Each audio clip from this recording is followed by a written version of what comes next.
Good morning, everybody. Welcome to another podcast from Quest Outdoors. Jay and Don here with you. We got another special guest for you today. Looking forward to getting this one rolling as well. So we're going to go ahead and just jump right into it. So Don, if you would be so kind as to introduce our guest for today. Good morning, everybody. Our guest today is Mr. Bill Funk from Wild Bill Hunting Adventures, and he's going to introduce himself and explain what he does in his business. Bill. So go ahead, Bill. Yes.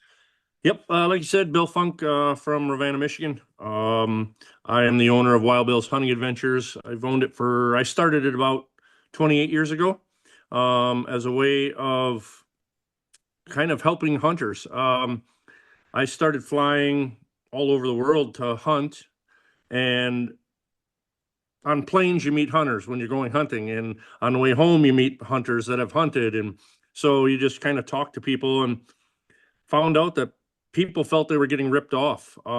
Spent thousands of dollars to go hunting and ended up at a hotel and somebody picking them up and never saw an animal or nothing like that. Felt that they just did not get what they were paying for. So I decided to start this business where I help hunters go to places that I've personally been to, that I had a good experience with. I pay my own money. I go check out a place, and if I like it and they've done a good job, then I ask them if I could sell their hunts for them, and I haven't anybody turned me down yet, so that's been pretty good.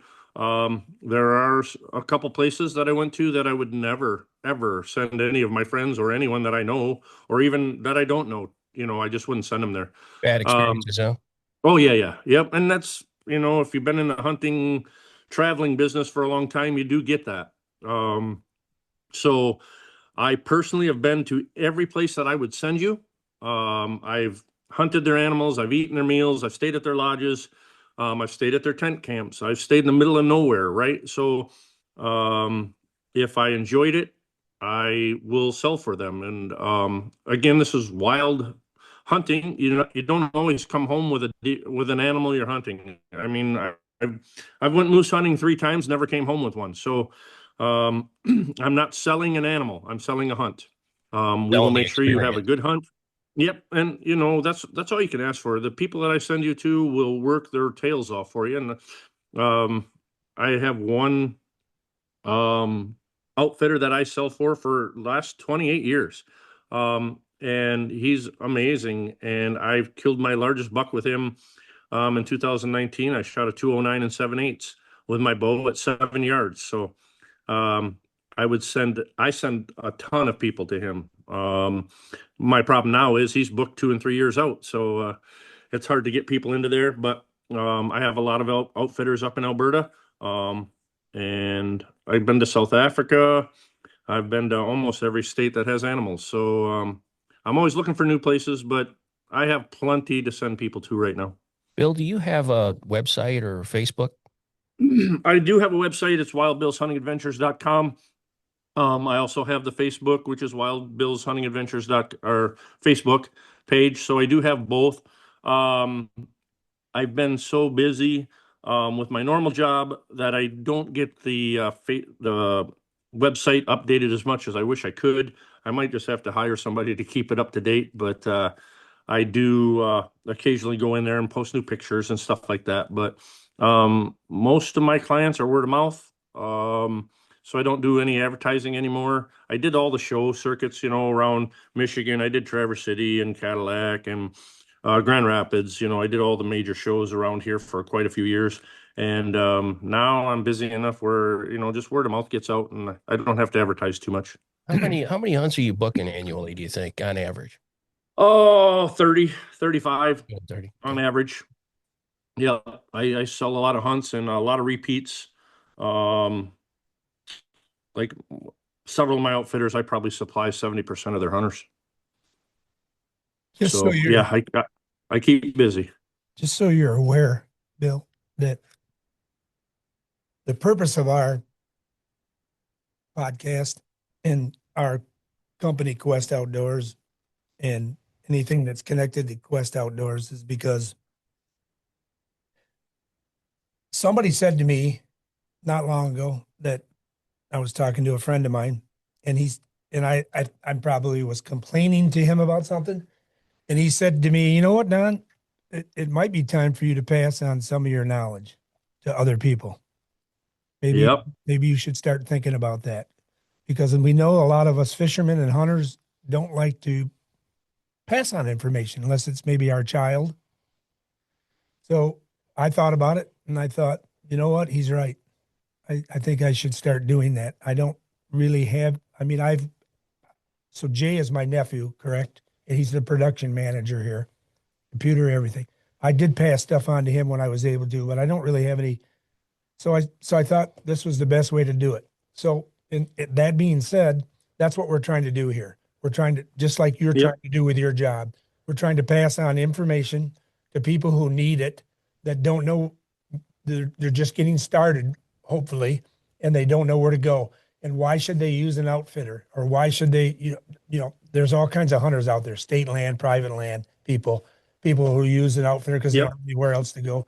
And we're trying to help them in all of those phases, fishing and hunting, and anything that we can. And so we're putting on guests that can help with that, such as you. Yep. It may not be a celebrity or anybody else like that. We're not really concerned about that. We're concerned with people who can help other people by using our podcast. And listen, just so you're aware, I have also used outfitters and throughout the tri-state area, out west. I've hunted most of the western states. We're getting ready to go to New Zealand in April. So and I've had some bad experiences, a lot more than good. Yeah. I can tell you that right Yes. now. And Yeah, for sure. it has never been about the fact that I didn't bring home an animal. It's been about the operation itself. And Yep. no one likes to talk about that. And we certainly don't want to disrespect anybody's personal name on here, but we have asked people to PM us if they would like a reference. Yeah, we So, could Yeah. provide for our viewers and for everybody. We could certainly provide a list of experiences, and same with Bill too, off the air and in a personal DM.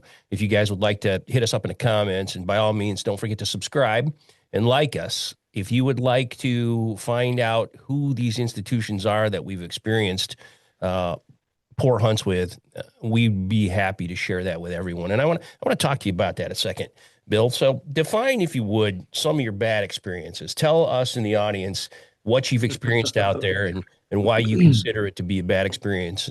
well, first of all, too, good question, Jay. But first of all, too, you'd have to, that's why they'd be using you. Yep. Because Yep. So they don't need to look at the references. We all know how that kind of goes. The pictures on Yeah. the websites. yeah, references could be cousins and uncles and aunts, Yeah. right? I've seen that a ton of times. So probably one of the worst experiences I had was here in the United States. I won't even, let's just say down south. You show up and here's this fancy lodge and, bar and pool tables and all this stuff, right? And I just wanted to go down there and do a deer hunt. To me, accommodations is nothing. Okay. I'll sleep in a tent. It doesn't matter. As long as I got good hunting, that's all I care about.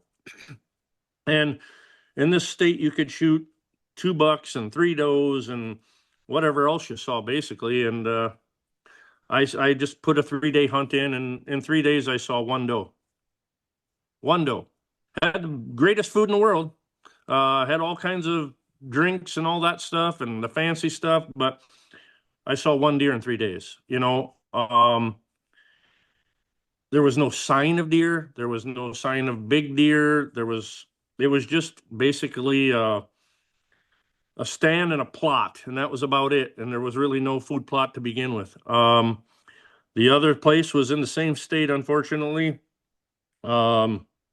I know one of the big TV shows went there, and I went there, and we were supposed to show up at noon. We showed up at noon. We actually had to wake up both of the owner and the guide, pounding on the Bar door. time. little too much Yeah, bar time at that really nice facility. exactly. That's where they were. It was a college town, and they spent the night in the bar before we showed up, and they spent the night in the bar every single night we were there. So, Yeah, professionalism. again, I'm it's kind of it was horrible, right? And I brought 5 guys with me, and so I felt bad because I even brought my dad and my brother. So I felt bad for all of them, and I said, next time I will just do it myself, and then if it's good, then I'll take my family. So I have clients like last year I had a client call as a reference, right? The outfitter had this guy call. So the outfitter gave him my name. He called me, and I said, listen, if you have any questions, I'm going to be there next year helping out. I will be there from this day to this day. I said, I know that week is open. I said, I will be there. Okay. That's how much I will guarantee that everything will be great. I'll be there with you. And he actually booked the hunt for him and his son and his wife. So this May, actually the end of May, first week of April, I'll be in Alberta, Canada, helping out with some new clients. So Awesome. they trust me enough that they actually booked the hunt because I said I'd be there. And I do that a lot. If I plan on being there, or if I can be there, I will escort the clients there and hunt the same time they will. Did you, in your previous bad experience that we're talking about here, the one down south, did you have any conversation with the outfitter? Of course. And how receptive to your conversation did you find them to be? He wasn't receptive. He unfortunately has a lot of money, and I don't think he did this for the sport. I don't think he did it for the hunting. I just think he did it For the party. to hobnob with other people, right? He wasn't concerned about the hunting aspect of it at all. The other gentleman, I found out a couple years later, he was out of the business. The person that was backing him pulled all of his money because he found out from me exactly what they were doing. Yeah. So that ended that. But I would say 75 to 90% of the hunters or the outfitters that I've been to have been great, wonderful. There's just a few bad apples out there, and unfortunately, them few bad apples cause problems with everybody else. Do you think before you went on the hunt, did you get an opportunity to look at their website, look at maybe Of course, some of the game cams? And that's the problem with hunters today is they go to a website and they see all the pictures and they see all the video. Now they can do video and trail cameras and all that stuff, and they get these references, and lots of times they're family because they don't check into it. And unfortunately, you can put whatever you want on a website, whether it's true or not is the problem, right? So again, that's why I personally go. I personally pay my own money. I've never received a free hunt from any outfitter ever. So I make my money once the client books. Obviously, I get a percentage. It's 15% or 10%, depending on which outfitter I deal with. All my really good outfitters that I've dealt with now for 25 years, I charge them 10%. Okay. And there are lots of times I don't charge them anything. Okay. I don't do this for the money. It's never been about the money, ever. I do this to make sure hunters get a good quality hunt. Okay. You might not get your animal, but you will get an outfitter that works for you. The guides will work for you. You'll have good meals. They won't be fancy, $100 per plate meals and all that, but it'll be great. You don't go away hungry, that's for sure. And they will take you to the stands personally. They put you in there. I only have one hunt that is guaranteed. All right. Anybody that wants to go on a bear hunt in Alberta, Canada, I will guarantee you will get a shot at a bear. Guaranteed. Alberta has a 2-bear limit. You get 2 tags. You get to shoot 2 bears in 6 days. And I guarantee you will see anywhere between 5 and 100 bears in 6 days. Guaranteed. Wow. That's the only hunt that I guarantee. There are that many bears in Alberta, Canada, where you will definitely get a shot at a bear. That's awesome, as long as I'm not shooting him while he's rustling through my camp. And that's what's fun about it. I usually videotape. I'm not allowed to guide in Alberta, unfortunately. I wish I was. So I videotape the guys that I send up there that I'm with, and I'll let the bears climb the stands and that kind of stuff, and let them get a little excitement. I won't let them come all the way up to the top, but I enjoy watching the hunters, get an exciting hunt, and it is very, very exciting when you're bear hunting. You know, just so you know, um, hang on a second. Sorry. No, you're fine. Um, I don't have to use an outfitter, but my properties and my places that I've hunted since I was a kid around here are getting overrun. Yeah. And when I say overrun, I mean the amount of hunters for starters, and plus the the in and out disturbance is not what I like. You know what I'm, and you know Yep. what I mean. I mean, going Yep. to going to having 5 or 6 stands and going in there at the proper times in the of the year, and only disturbing it a little. Yep. But which brings me to one of the most important questions that we have been asking and trying to implement into our podcast to other people that we talk to, is the almost every one of the outfitters that I've ever used, except for out west when we're elk hunting, runs. And I'll give you an example, then you can reply to this. Okay. Let's say an outfitter's got 5,000 acres and a few farms that he leases on top of it. And he runs anywhere from 150 hunters through there to 200 plus through there. So what do you think that equals out to per acre, per week of hunt, and in and out of I don't care if he's got 175 stands or 2,000 stands. Yep. How much in and out is there into those stands? Which is Yep. when you try, back to what Jay was just talking to you about earlier, back to talking to the outfitter themselves. When I talk to the outfitter themselves, it has never really worked out. Also, when they find out that I have a little experience, I'm not going to brag. I'm not saying that I'm an expert hunter or anything like that. But when they find out that I know a little bit about hunting, I'm not just from the city. I didn't just come get off the banana boat and go hunting today. Yep. They kind of treat me differently. I Yeah. noticed that they put me different places. They do different. They keep me away from the other hunters sometimes, so I can't talk to them. And Right. so you see where I'm going with this, and I know you know Yep. exactly where I'm going with this whole conversation. These Yep. are things that no one likes to talk about. That's what we're here for. Yep. When I book a hunt with a new outfitter, I just use my name. They have no idea that I own a company that sells hunts. They have no idea. So, I'm with everybody that's hunting there, right? I know exactly what you're talking about, and I will not use this gentleman's name because he's on TV every day almost. He had a place in Saskatchewan, and they would show up at the airport with a bus every week and cram that bus full of hunters. And he ran, I'm going to just say 60 people a week through his stands for 4 weeks. He is no longer in business in Saskatchewan. He has his own personal hunting, but no longer does he run that camp anymore because he overhunted it and there's nothing left. Just gonna All right. say that's just piss poor herd management at the end of the day.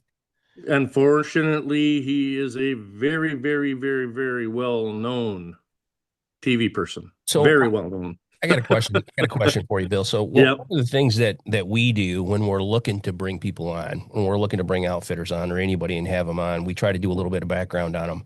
And I'm finding people posting a lot of spectacular photos from 2025 hunting season.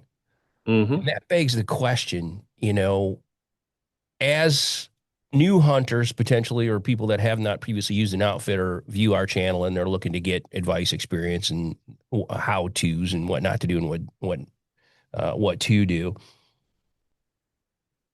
How do you really, when you're summing up an outfitter, look at their photo page, see potentially between 50 and 100, 150 plus bucks up really nice bucks on there, and gauge the quality of hunt that you're going to have in the following year with that. Because, it's again, the question is about herd management. If you're Yep. harvesting that amount of trophy bucks on your property, what are some of the questions that hunters should be asking outfitters when they're looking to book them based upon what they're seeing, as Yeah. advertisement on their website? Yeah. A lot of them will have minimums, right? 130-inch minimum, 140-inch minimum, for whitetails. Let's just say we're talking about whitetails.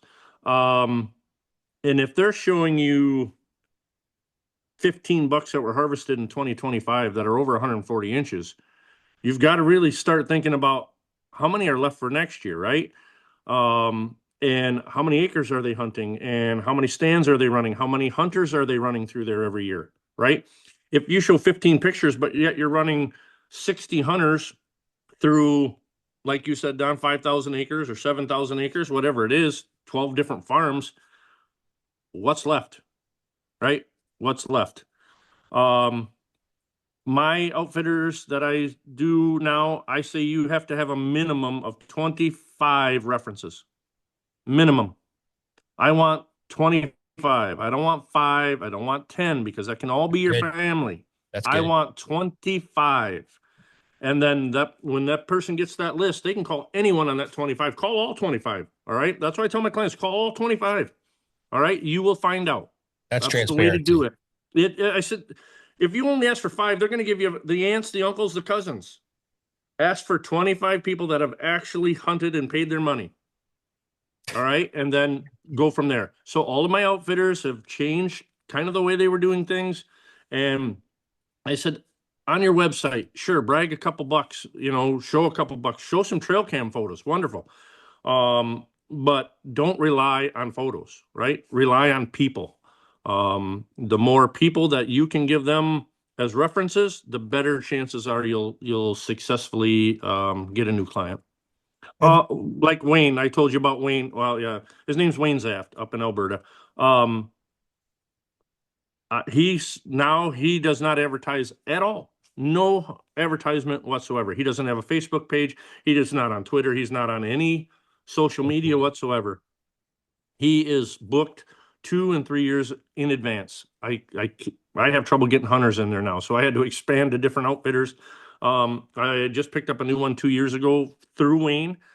He said, "Listen, this kid's brand new. He's a good go-getter. He'll do a great job." I went up there 2 years ago, hunted with him for a week. Brought some guys there last year. So now I'm starting to send clients there for bears and whitetail, and he does a great job. He's just a young go-getter that wants to get into the outfitting business. So, them guys are really good because they want to work really hard and get new people. And they really took some advice from me, which I appreciated. And it's worked out really well for him and for me. So, yeah, just get references. That's my biggest thing. You got to get at least 25 references from an outfitter before you even think about booking for them. That's a very good point. That Yep. should be added to any list right there. Absolutely. And Don't have you, listen to websites. Don't listen to Facebook Right. pages. Don't do it, because I can put on there that I'm a world-class hunter and I can grab 20 bucks and put them all around me, and do all that stuff. All right. But it doesn't matter if the people that hunt there are not happy. That's everything. I've seen the aunts and uncles and cousins in camp. I don't know. Yeah, I don't know. You know where I'm going with that. I don't do. know if Yep. it was their camp, but do you know that it seems to me like, and I have put this in a couple of reviews that I made, that the special friends, I call them, the guys who come back year after year, don't care whether they get a deer. Correct. They're their buddies. They have secret little meetings with them. They eat dinner with them. They go out to eat dinner with them out of the Yep. lodge. They do all of those things right in front of you. Oh yeah. It's like those are warning signs right there. Yep. Those are Absolute. bad warning signs. Absolutely. And the other thing with some of my outfitters, I'm like, all right, don't don't pick a stand for somebody, right? If you got 5 guys in camp, draw for them. All right. That way no one is special treated. All right. I could come into camp, brand new camp, and he's got 2 of his buddies that are going to the great stands, right? So I say, hey, you want to keep it open and honest? Say, here, guys, here's 5 stands. We're going to put all 5 in a hat. Grab whatever one you get is where you're going. Oh, All that's right. good. I like that. That's good. Yeah, because that way the other people in camp that you've never met aren't his buddies, Yeah. right? And haven't been there for 5 years. Yeah. I found this too. When they don't want to, I'm just going to tell you this. When they don't want to speak to us on our podcast, that's not good. 2, when they don't like to answer certain questions and they get upset about it, that's another bad sign. Oh yeah. Like for example, when you ask them, how many hunters do you run through your camp? How much acreage do you have? You know, those types of questions and on and on. And how much are you in and out?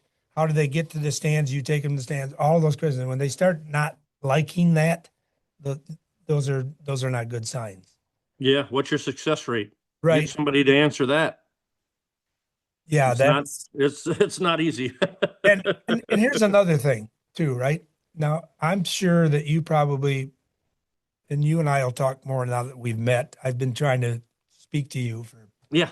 a while, but We've been going back and forth for a little while. it just hasn't happened. But you bow hunt and gun hunt, correct? I do. I'm a big bow hunter though. Yes. Well, so are we. Yep.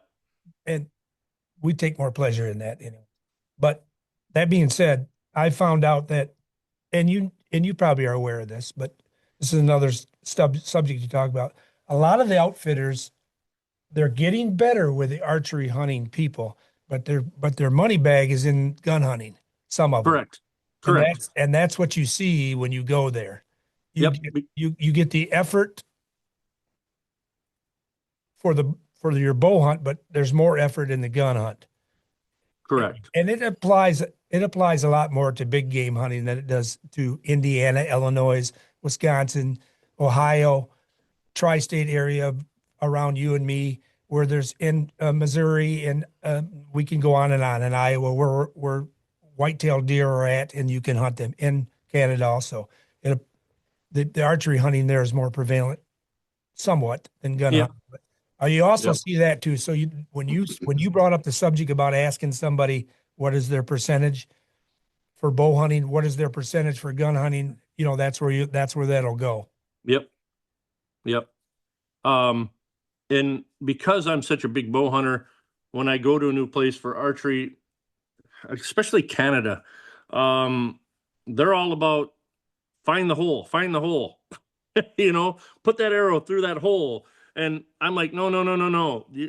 You got to open up some lanes. You got to have some shooting availability to hunters. You can't just pick a hole. All right. And you're going to have wounded deer running everywhere, and then a couple years later, they're like, hey, we're going to open things up a little bit because we're getting a lot of wounded animals. I'm like, well, you told them to find the hole. So they take my advice. I listen to them. I kind of see how they do things up there now, because I've been up there so long. But, every outfitter's a little different. Some like bow hunters, some hate bow hunters. I mean, I've been going to Kansas the last 8 years, and the outfitter just sold it, or he just retired this year. So this was my last time going there. But again, it was kind of like, open up some lanes, make it a little better. You won't have so many wounded deer, and they finally, they're coming to the corn. I'm like, yeah, but a lot of people won't wait till they get to the corn, right? So it's just over the years, we kind of work together and make things a little better, both of us. And it works out most of the time. Yeah, that's, I haven't hunted Kansas yet. But, Kansas is a fun state. There's a lot of deer. Daryl Crawford. Yep, I know Daryl. You know Daryl, right? Daryl Yep. Kansas, and Daryl's a pretty successful hunter. We've had him on, by the way. You can go back and watch that podcast. Daryl and I are really good friends, and he loves Kansas. And we weren't able to get him back on yet. He's been busy, so we've been busy for a second episode. He had a really good podcast with him, but we wanted to get him in when we were trying to finish these outfitter sessions off. And because he won't go back to them now. He had a couple of really bad experiences. Yep. One was in Illinois and the other one was in Canada. But he also had a good experience in Canada. So, but all of these, we put together questions per all of these people we've talked to that have had bad experiences and Yep. tried to talk. And that's why we're talking to you. 'Cause Yep. Yeah. No, hopefully we'll get some people directed to you. Yep. If they call me up, I will provide everything they need to feel comfortable in spending their money. Because let's be honest, not everybody can afford $3,000, $5,000, $7,000 to go on a hunt. When the best advice I ever got was from my dad and his best friend John. They said, Bill, when you're our age, you can afford to go hunting. All right, we have the money to go hunting. We don't have the health to go hunting. And I was like 24 years old at that time. And he says, you work an extra job or 2 jobs or 3 jobs to afford to go on a hunt. Yeah. He says, you make sure your family understand, your wife and kids understand that you're working this extra job to go hunting, right? It's over and above what your normal job is. So that's what I did. And, that's the best advice I ever had. I'm now 58. My health took a crap 5 years ago. I can't do everything I used to be able to do. And that was the best thing that was ever happened to me. I've been to South Africa twice. I've been to every province in Canada. I've been to almost every state that has animals, but I was willing to work for it.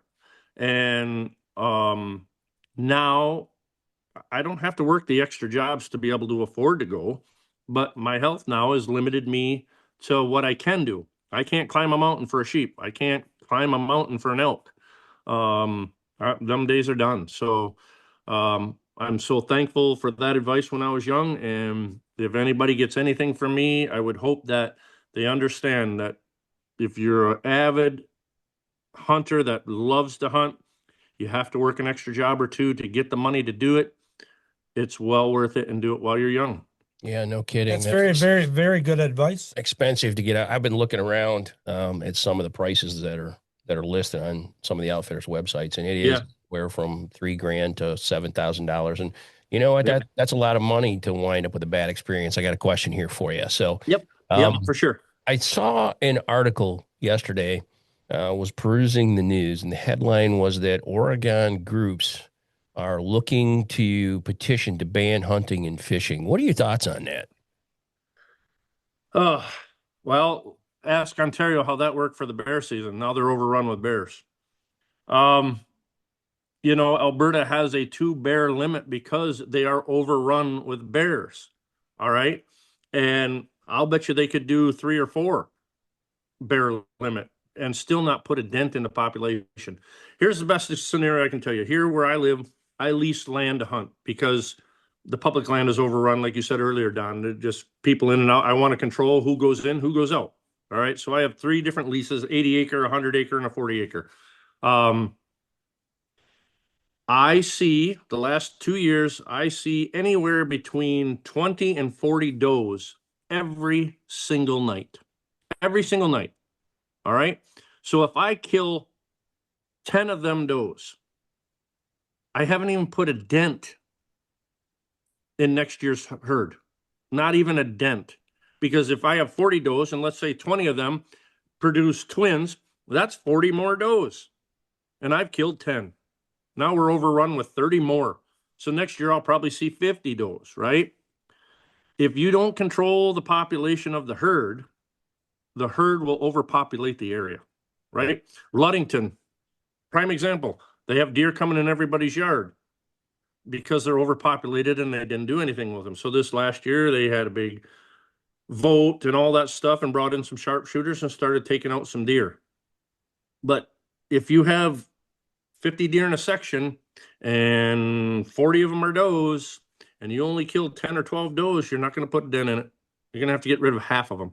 We talked about this in a previous podcast. So I'm affiliated with several shooting ranges, and one of them had a annual big deer drive where they were feeding the homeless, providing food, venison. to a lot of the institutions that provide meals for indigent communities. Yep, that'd be And wonderful. The DNR here has stopped sponsoring that. So they used to sponsor the processing of the deer, but they've stopped, from what I've heard, giving fundage to that. And I just think at the end of the day that's just that's a motivational factor that would get more people out to help control the herd. You know, abstinence or completely blocking hunting and fishing is foolish from a management perspective. It's foolish from an income perspective for any state, as far as I'm concerned. Mhm. And you know, the biologists out there, the Department of Natural Resources in any state or any country for that fact, they have to be cognitive of herd management as a whole, or you're going to wind up with things like disease in animals, and you know, an overall. You step outside, that your kids are out in the front yard and they get trampled by a herd of deer that are in the subdivisions around or in the city limits that no one can hunt. And I also saw an article yesterday that the state of Michigan legislature is looking to reintroduce or remove the ban on baiting. What are your thoughts on Mhm. that? I would have a preference of having the debate back in Michigan, just because of the youth and stuff would see a lot more deer, would have a better chance at shooting deer. From what I've noticed, our hunting numbers have gone down in the last few years. We don't have as many people in the woods anymore. I wish they would bring back the baiting. Everybody's doing it anyway. Unfortunately, everybody's doing it. You can go to any gas station around here and they got piles of it, right? And I see people putting it in their cars and trucks all the time. I've talked to a few DNR officers and say, "What are you doing?" And they're like, "Unless we get a complaint, we're not doing anything." We'll give them a $5 ticket and be done with it, because I don't know why she did what she did on that ban baiting, but everybody's doing it anyway, so you might as well bring it back in. Well, the fine isn't anything. I mean, Yeah, I think it's like $5 or $10. It's not much. you get Me personally, I don't want any trouble with that, so I don't do it. Because I travel all over the world, and in Canada, if you have a game law violation or a drunk driving, you're not getting into Canada to hunt. It ain't happening. All right, so it isn't worth it to me to buy a $10 bag of carrots, take them to the woods, and get caught. Yeah. So it's just not worth it. I see plenty of deer. I've got corn. I'm literally sitting on an 80-acre piece of property. I have 30 acres of corn right next to my stand. So I got plenty of bait. So I wish if I could have my way in the state of Michigan, the one thing that I would do is say everybody has to shoot one doe before they ever take a buck. All right. If we're going to change the deer herd in Michigan, we have to get rid of some does. We just have way, way, way too many. And I know lots of farmers around this area, they're shooting them, digging a hole and burying them. There's no place to take them. There's no place to take them. At the moment, in the next few years, that's what they're going to need to do. But that also would help them, and it would catch up, because it did. Absolutely. It did in Wisconsin when they did it. Yep. They had a 1 buck shoot a doe. Yep. Program, and it knocked their deer herd right on down. Yes, absolutely. And then they eliminated it. Because you go out for the youth hunt, and obviously the kids want to shoot deer, right? They want to shoot bucks. All right. I think the kid itself doesn't care what it is. They'd be fine with a doe. I do too. But the parents, they want them to shoot that buck, right? Well, maybe you set something up like, we give you a doe tag, we issue a doe tag, and once you fill that, then Yep. you can apply for a buck tag. Yeah, go into the store and buy it, right? Yeah. And be done with it. That's good. That's good. That's a good suggestion. I mean, that's my one and only suggestion is you give us unlimited doe permits, right? You can go in the store and buy 30 of them if you want to. They're unlimited. Yeah. Well, why don't we start off, give a free doe tag, or even charge $5 for the thing, and once you shoot that, then we'll issue you your buck tag. Yeah. And boy, that would just help us out a ton. Just 1 buck would be great. I shoot my bucks with my bow. I still go out every day once I fill both my, rifle season. I still go out. I saw a giant during the late bow season or the late muzzleloader season, what they call muzzleloader, I guess. Yeah. That's what you want to call it. You still use your 450 or 350 or whatever you want, but Yep. I saw a giant and it was just awesome to watch them, right? So to me, we do the late season just to take out does, and I won't kill a doe unless I have some place to take it, right?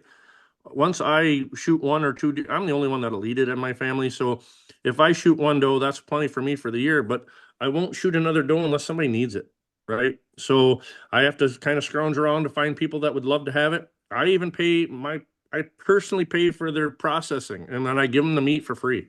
I don't even ask them to pay for it, right? I just want to give away the meat. I want the does going on my property. I've offered several friends of mine that have children to come on my property, hunt in my stands if they'll shoot does only. I have yet to have one person take me up on that offer. Oh, jeez. But what if a buck comes out? I'm like, I want you to shoot does. Yeah. Right. We spoke So- to Daryl about that. You know where Daryl lives, but Yep. Oh, I do. Yep. he tried. You should watch that podcast. I will. I'll go back and watch it. He literally, so they have such a problem around there about shooting does that these property owners and they have plenty of properties to hunt there, Daryl and his dad and fly it. But he literally watch the podcast, you'll see it. He literally put a dinner together at his house outside cookout to get the property owners around his area to all get on the same page. Let's shoot a doe. Let's get rid of some of these doe and, help our herd. Because even when I have gone up there to visit Daryl, stayed there when we're fishing out of Ludington and things like that, and all that doe are like just like you said. I mean, you drive around 7 miles around there, around the blocks around there, you'll see hundreds of them. Yes. They won't shoot them. We had a giant solar farm just put in here at the wastewater. If you're familiar with Muskegon at all, we had this huge solar farm just put in. Well, they fenced it. All right. They got 10-foot fences around the whole thing. And it's literally, I'm going to say probably 3 miles by 3 miles square.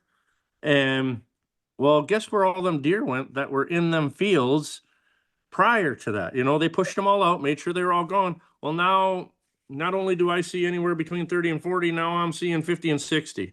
And all the farmers around me are like, holy cow, we got to start killing deer because they all got pushed out of that area. So, Pretty soon it's going to be like the hog crisis. Oh, right now, our doe population is humongous. So yeah, move on the final subject here. I don't know. So as well as I do, right? That the deer, if you're a deer hunter, I don't care if you're gun, bow, out state, in state, you lease land, you have private land, you hunt on state land, whatever. It's quite a game. The white-tailed deer hunting. When I say that, I mean trying to lease land, for example. Yep. It's a secret game. The fishing's kind of the same way. Your hunting spot. What are you doing? How you're doing? We're trying to resolve some of that. We're trying to help with that. And I tried the lease game. I'm just going to tell you, Ohio, Illinois, Indiana, leasing land. So these people that have the land now have gotten so smart. Well, I need to make the maximum amount of money I can off of that land. So now I'm going to lease it for 3 days. Now I'm going to lease it to you for 1 day. Now I'm going to lease it to you for a week, a month. It's not for the whole season anymore. Nope. So what's happening there? I'll tell you what's happening there. You're following somebody else that doesn't have the same hunting ethics that you do. Correct. On somebody that smokes, or doesn't control their scent, or they drive in there and they throw their beer cans down. All of these things amount to everything that we're dealing with today with the white-tailed deer hunting. That's why we're trying to say maybe you have to use an outfitter. Maybe you have to use somebody like Bill at Wild Bill Adventures to resolve it. Yes, not everybody has the money, and that's for sure. When it costs $6,000-7,000 for a quality deer hunt, it's a possibility that might be the only time you'll ever be able to go. I don't want to say that to anybody for sure, because it's possible that Yep. that's the only time you'll ever be able to go. So you might need to take all of these things into consideration when you're spending that second job money. Yes. And just for example, 28 years ago when I started a Dall sheep hunt in British Columbia or whatever, it was like $22,000. And I thought, holy mackerel, that's way, I'll never be able to hunt a sheep ever. Well, now it's upwards of 50 and 60, $70,000. All right. Deer hunting is not going to be cheaper 10 years from now. It's not. So you need to save for it now and do it the best you can. As far as lease land, like I said, I've been in Kansas the last 8 years. He told me 2 years ago he was going to retire. So the last 2 years I went out there, I went to the real estate companies looking for lease land. I've knocked on doors. This past year I knocked on a dozen doors, and everybody is leased up. You can't find it. The people that have the money to walk in there and pay them top dollar, that's who's getting it. Okay. I offered $10, $15, $20 an acre, and they just kind of all laughed at me, because I pay $15 an acre here, which is on the low end. I just have a really good farmer that is, whenever he picks up a new piece of land, he calls me and says, Bill, got a new piece of land. Okay, I got it. Thanks. How much you want? How many acres? I don't even need to look at it anymore. So I've been lucky that way. I have lots of people that come up to me and say, how do you find this lease land? Well, I found a farmer that was willing to lease, and every time he has a new piece, I get first dibs at it, right? So it's hard to find lease land. But when you find it, me personally, yes, I pay $15 an hour or $15 an acre. And it's not huntable acres, it's the entire piece. Okay. If I lease 80 acres, I am paying $15 an acre for 80 acres. All right. That whole piece is mine. Now he'll lease it to a farmer to farm it. So he's, the owner's making good money, but I am the only one that gets to hunt it. The only one. So I can control who goes in, who goes out, when they go in, when they go out, that kind of stuff. I do allow some friends to come hunt with me on some of my properties. I do sublease some of my properties to my friends. All right. But I know when they go in, when they go out, and what they're doing. So the lease game is great and wonderful because you can control who comes on and comes off, but getting a piece of lease land is virtually impossible because that's what everybody went to. So let's talk about final subject here, and that's feedback from the client. So you mentioned that you're going out to your outfitters that you're looking to bring on, and you're looking for a minimum of 25 reference points. Yep. Do you publish feedback from your clients so that so the public is trying to go out and mine out, what's the best bang for my buck? So they can see stuff like that. So I'm probably way different than most people. I will call my clients and I will call my outfitters while they're there hunting. How's it going? You have any suggestions? Is there anything you don't like? I'll call my client first. Quality of service. That's nice. Yep. I'm just like, go outside, go to your tent, whatever you got to do, get away from everybody and tell me what's going on. I want to know if there's anything wrong, if you're having a great time, if you think they can do something. And if one of my clients says anything, at least a little bit off, then I will call the outfitter and say, listen, are you having any problems with this guy? Or do you see any issues or whatever? And then I'll say, all right, I just talked to them and they have a little issue with this. And the outfitter will immediately correct it, right? They want their clients to be happy and they want them to come back, or they want them to at least reference them again, for other people. So I constantly, and probably I do it too much, but I will probably call my clients 2 or 3 times that week that they're there. And then my outfitters know that they have to text me and let me know what's going on. Every night they text me, okay, what did they see? What did they not see? How did it go? Are they happy? And I keep up on that. And then when they get home, all right, what didn't you like? Tell me what you didn't like. And very rarely do I have anything they didn't like. But most of the time it's nothing but praise for their guide, praise for the owner, praise for the food and everything, and how they felt like family and all that kind of stuff. So very rarely do I have an issue, but if I do, I'm on it while they're there. So you get live feedback while they're on site. Oh, I do immediately. Yeah. Because awesome. I do 30, 35 people a year. So it's not hard for me to make phone calls, right?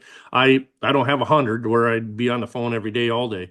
So it's usually, October, November, December, and in May during the bear season. So it's not horrible for me just to check in. And I am constantly making sure that everything is okay.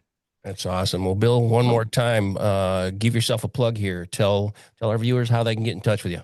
Okay, Wild Bill's Hunting Adventures, Facebook or on the web. My cell phone number is 231-690-9049, and I take calls all hours. It don't matter.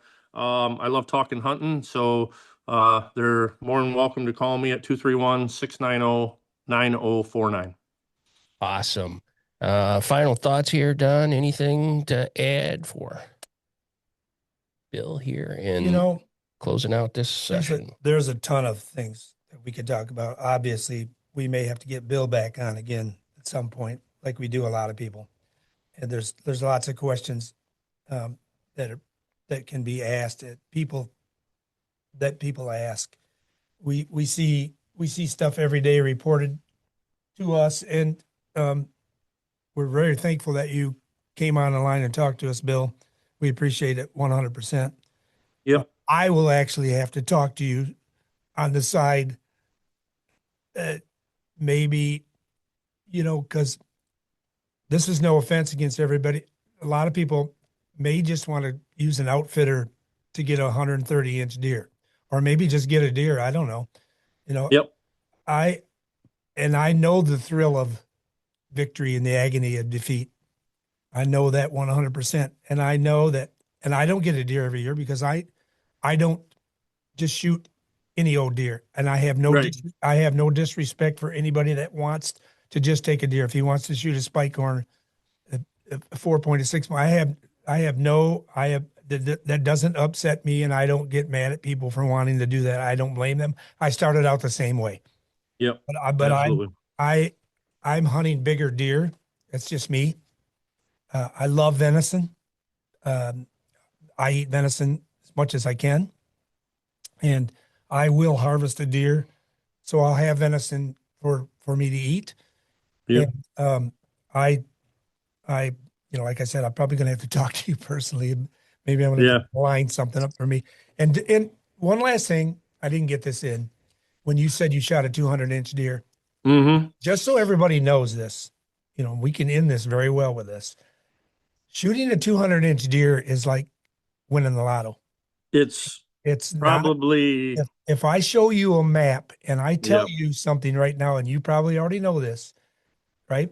If I show you a map of the United States where 200-inch deer have been shot, how many in each one of those states, you probably, not you, but people would be very surprised. And we all watch this scoring system go on the internet, right? On social media. Yep. A 150 and a 160-inch deer is even rare. Yeah. Nowadays. So let's especially in Michigan. Let's remember when we're contacting Bill for the hunt, it sounds like Bill's he's gonna give you all the information you need, and listen to us, and we'll feed you everything that goes on here is either your personal experience, Bill, or mine, or Jay's, or someone else's that we're speaking to. That's what we're offering everybody. So so you know that. And anybody that listens to this episode or podcast, what you want to say, I am more than happy to check out an outfitter that you are thinking about going. Okay. I have enough contacts in the industry where if you say, Bill, I'm thinking about hunting with this gentleman, and I'm going to say, I don't know anything about him. Let me make some phone calls. That's awesome. I will make some phone calls. I'm glad you're saying that. Yep. I will make phone calls and find out everything I can about him. Go on the web and go to the Better Business Bureau. See if there's anything bad about them. Go on the web, type in their name, find out if they've been arrested. All right. There's lots of things you can do on your own to find out the information about the outfitter. I'm more than happy to make phone calls for you to find out anything about them that I can. And I don't charge you a penny. All right. And I won't call them up and say, hey, I got a client and I'm going to send them to you to get 10% because I don't know nothing about the people. Right. I'm not going to send you anywhere that I haven't been. All right. I have to personally been there or I won't send you. Does that mean does that also mean you might know something now? If someone I know lots of things. I know. So, but if somebody seriously has somebody in mind, Sorry. send me a message. All right, text me, phone me. I would be happy to research it just so you don't get screwed. Okay. This has been awesome. Yeah, totally awesome. Yeah. Well, I appreciate you guys calling and checking, and I was excited to do it once I heard about it. So I've done a few. So just, holler. I'm always available yeah. to talk hunting. I love hunting, so I can give you all the good and bad. That's awesome. Well, we're going to wrap it up here. Bill, stick around after the podcast for a minute. We're going to close Okay. out here. Ladies and gentlemen, excellent podcast today. Great information. Reach out to Bill if you want to get some more specifications, or DM Don and I here at Quest Outdoors. We're happy to provide Bill's contact information for you and any other resources that you may need. So remember, Jay and Don here with Quest Outdoors. Your adventure starts here. Keep it real, people. See ya. See you guys.